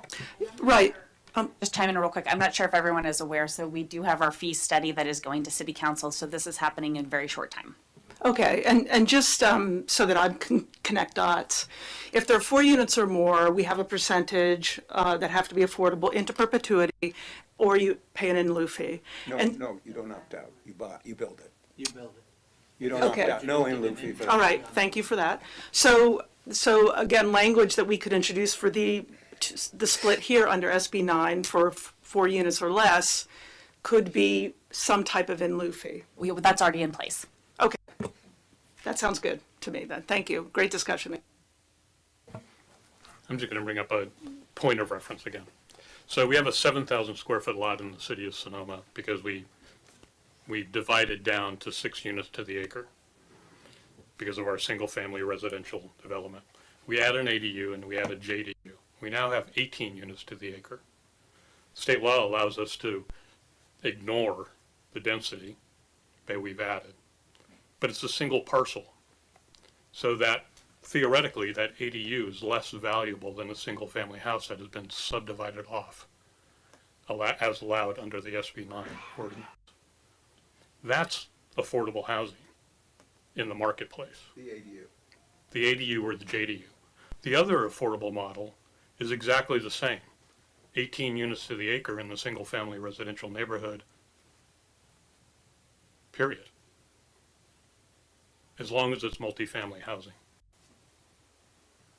That's the model. That's the traditional model of 4-plexes and 6-plexes in single family neighborhoods. That's the model that the state missed. The state missed it because developers want to create more land to put more housing units on to charge market rate for. That's why we need an affordable housing component in this ordinance. And we can do the other model. And if I could just remind the commission, so tonight we're doing a study session, and so we get to come back and do this all over again. It's a good time to have a discussion. It is. There's a little less pressure. And we don't have applicants. No, that's it. So the next section is the subdivision, so it all refers back. So I got Commissioner Donback's internal consistency. Thank you for that. I'll add that in. And do we want to take a straw poll on the affordable housing, and then the draft that we bring back can reflect the desire of the commission, or leave it silent and I can choose? Let's see where we are at the moment on retaining the affordability requirement as it currently is worded. And if I could get clarity, it looks like that was unanimous. Or No. almost, no. Two Two? objectors. Okay. And And is that consistent with the proposed regular ordinance, which is median and moderate, or reverting back to the urgency, which is low and moderate? Median and moderate? medium and moderate is fine. Okay. Okay? Thank you. That was very helpful. All right. Now, Do we need to take public comment? is do we there do that any, already? Matthew? We did already do that. Okay. All right. We forgot. We've done it. Okay. Now we're on to council member comments and commissioner comments, and also a planning director update. I have something I would like to agendize for our next meeting. As you all may have noted, you received a copy of our current general plan with a request that you review it to determine what parts of it you feel are still applicable to the community, that you like, that you feel contain both the language and the direction, because keep in mind the general plan is largely an aspirational document about the vision or the future of the community. So this is a chance for you to look at it and say, yes, that still makes sense to me, or no, that train's gone by already and we're just a different place. And so I would like to have you please review the general plan. I know it's about 80 pages. It's not terrible. And if you haven't read our general plan, you know, we're working with a general plan that in many respects go all the way back to a general plan of the mid-90s, which was an award-winning general plan. And we were given recognition by the state on the quality of that general plan, partly for the process that it embodied, but as well, you know, the content. So look at it from a content standpoint, and then I would like to have at our next meeting study session, kind of general discussion about what we like and what we think can retain. Hopefully this may reduce to an extent the work that we have to put into a new general plan and the time to, you know, we can certainly go out to the community in the process, having then noted what it is we like and point, you know, bring these as topics of discussion to a larger community and help to refine this process and maybe in the end reduce the amount of time it takes for the consultant to spend the $500,000 that we've allocated for his efforts. Yeah, and billable hours. Yeah. Yes, And if I could exactly. make a couple comments, so we are mandated by state law to update a certain number of our elements. So our open space element, our safety element are required to be updated. And in order to do our density that we're talking about, we have to do land use. So when we're talking about the overall budget, so the EIR is basically a fixed cost, whether we do 3 elements or 6 elements. So that's about half of the price of the EIR, half of the price of it. The technical studies are a sunk cost as well. So we are talking about, by shrinking down the elements, it's a pretty minor amount of work that we're talking about.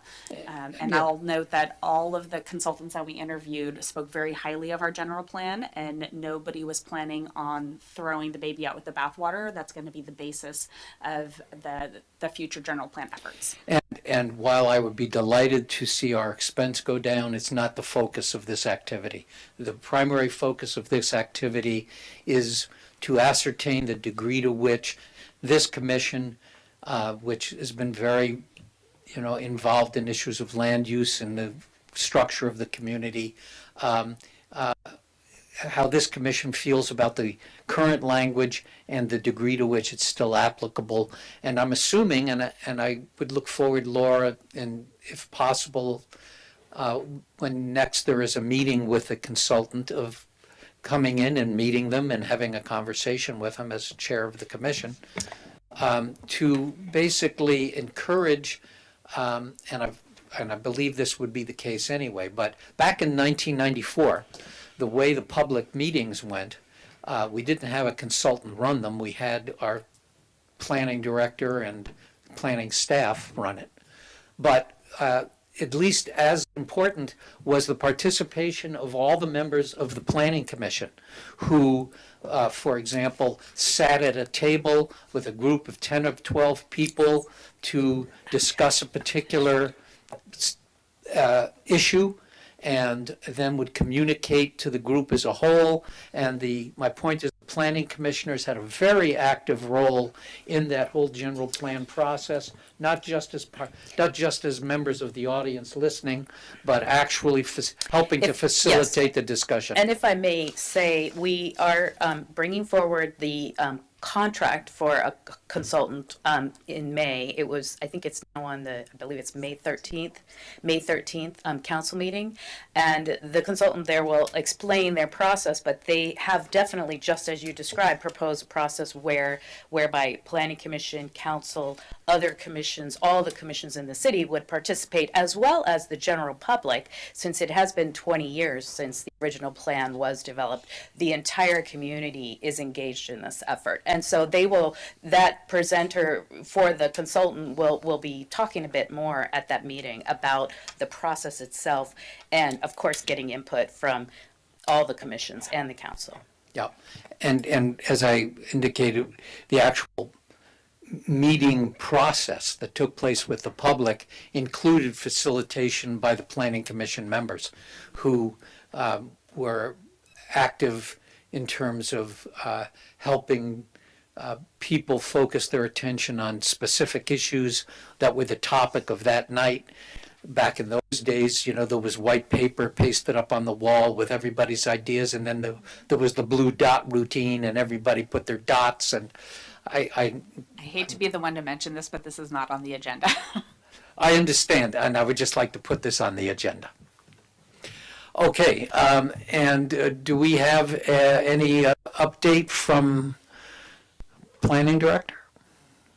At this time, I think we've covered it, that April 3rd we'll be discussing at council the in lieu fee, and the next meeting we can bring back the item that you just requested. Okay, thank you.